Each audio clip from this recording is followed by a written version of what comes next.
বাংলাদেশ ফুটবলের নতুন যুগের সূচনা ঘটেছে ইংলিশ প্রিমিয়ার লিগে খেলা মিডফিল্ডার হামজা চৌধুরীর আগমনে।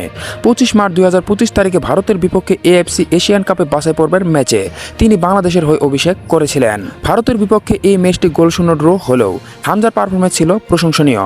এখন 10 জুন ঢাকায় সিঙ্গাপুরের বিপক্ষে ম্যাচকে সামনে রেখে হামজার দেশের মাটিতে অভিষেকের অপেক্ষায় রয়েছে সমর্থকেরা। তবে ঈদের মৌসুমে ফ্লাইটে চাপের কারণে তার টিকিট নিশ্চিত করা চ্যালেঞ্জ হয়ে দাঁড়িয়েছে। তার বাবা জানান, আমরা চেষ্টা করছি টিকিট কনফার্ম করার, বাবুপে থেকে অনেক সহযোগিতা করেছে।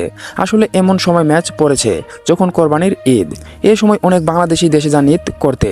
আমাদের আশা আছে 2 থেকে 3 তারিখের মধ্যে আসার, এখনও কিছু কনফার্ম হয়নি, দেখা যাক কি হয়। তার এই বক্তব্যে ফুটে উঠেছে পরিস্থিতির জটিলতা এবং টিকিট সংকটের বাস্তবতা। ঈদ উপলক্ষে প্রবাসীদের দেশমুখী ভ্রমণ বেড়ে যাওয়ায় ফ্লাইটে টিকিট পাওয়া কঠিন হয়ে পড়েছে।